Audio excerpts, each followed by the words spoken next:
La Guerra Sucia en México se desarrolló entre las décadas de 1960 hasta finales de 1980, que se caracterizó por el constante uso de formas violentas de represión ejecutadas por militares con órdenes del gobierno, hacia las guerrillas o personas pertenecientes a los diferentes movimientos sociales y laborales que fueran opositores a este, violando de esta manera el Estado de Derecho.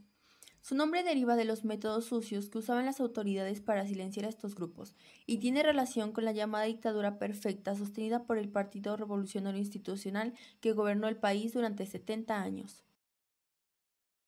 La guerra sucia se desarrolló en épocas donde pensar diferente que el gobierno salía demasiado caro. 8 países sudamericanos instauraron dictaduras militares y en este contexto México se mostró como un país generoso y pacífico, pues abrió las puertas a militantes de izquierda, cuando el mismo presidente Luis Echeverría fue responsable de tantas represiones sociales. Todo esto tuvo una gran influencia en el país, no solo en el pasado, marcando la historia por toda la sangre derramada, donde tras terminar la dictadura priista en el sexenio de Fox, se creó un comité para investigar esta situación. Pero no sirvió de mucho, pues el mismo presidente, tiempo después, declaró que en México nunca hubo una dictadura como tal, ni tantos muertos. También, en la actualidad, el pasado 2 de octubre, el presidente publicó un decreto de creación de la Comisión para el Esclarecimiento de la Guerra Sucia, esperando que después de muchos años, por fin, se tenga justicia. Mencionaremos algunas de las características más interesantes de la Guerra Sucia. Número 1. En esta modalidad de guerra, el objetivo militar humano se extiende mucho más. Esto respaldado con la frase «solo se puede matar al soldado que puede matar». Número 2. En esta guerra, las fronteras son más difusas y hay franjas más amplias de población civil que están involucradas en el conflicto. Número 3. En esta guerra, el blanco de ataque es mucho más amplio. Número 4. En esta guerra participaron aproximadamente 2,000 simpatizantes, así como los jóvenes estudiantes, ferrocarrileros, campesinos, etc. Número 5. El único invicto de esta guerra fue el gobierno. Número 6. Aún se desconoce el número exacto de muertos que dejó esta guerra. Como se sabe, la guerra comprende desde el final de la década de 1960 hasta finales de los años 80, aunque tiene antecedentes desde la Guerra Cristera que ocurrió en León, Guanajuato, ante una protesta de fraude electoral.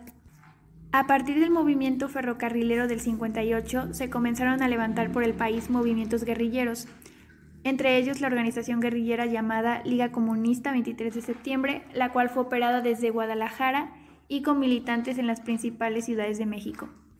El movimiento democrático de la Sierra de Madera se ubicó en Chihuahua.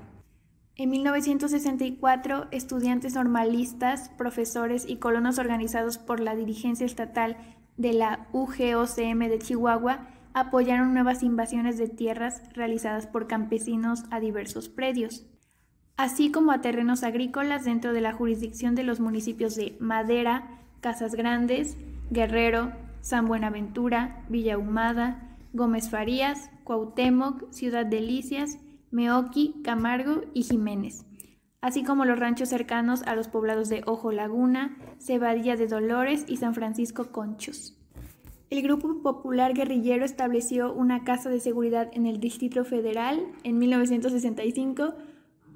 Ocupan el rancho El Durazno, el municipio de Madera y la sierra que colinda con Durango. En el estado de Guerrero también se generaron movimientos sociales propiciando el surgimiento de grupos guerrilleros por la marginación y desigualdad. Y en 1961, la sede de la Unión Mercantil en Acapulco fue asaltada por agitadores. Aportes de la Guerra Sucia. Gracias a los jóvenes valientes que derramaron su sangre, hicieron un gran aporte que fue la transformación en la política de nuestro país. De igual manera, el surgimiento de grupos armados, huelgas y paros que enfrentaban al Estado y al Ejército lograron verdaderos cambios en la vida social, política, económica y estudiantil de nuestro país. Otro aporte fue el cambio democrático de nuestro país, ya que nuestros ciudadanos querían libertad de expresión para elegir nuestros gobernantes que querían justicia por todas aquellas matanzas y abusos de poder que estaban sucediendo por parte del Estado y el Ejército, por los cuales lograron el cambio de nuestra democracia del país. Es la parte que desconocemos de nuestra historia que ha quedado oculta, ya que en su momento no fueron difundidos como hechos relevantes sobre la represión. México en ese entonces era visto como pacífico, dadas las dictaduras que existían en América Latina durante esos mismos años. Y no es que no estuviera pasando lo mismo aquí, sino que la forma en la que manejaron todo fue controlando los medios de comunicación de la época. Y por ello, daban a conocer lo que mostrara principalmente a la comunidad internacional que las cosas dentro del país eran tranquilas, y se vivía sin el descontento del pueblo hacia el Estado. Y en varios episodios de nuestra historia se ha intentado buscar la verdad acerca de esto, aunque los resultados no han sido satisfactorios. La sociedad como la conocemos actualmente, hablando desde aquellos aspectos donde los movimientos significaron progreso, son el resultado de los hombres y mujeres que a lo largo de estos años buscaron un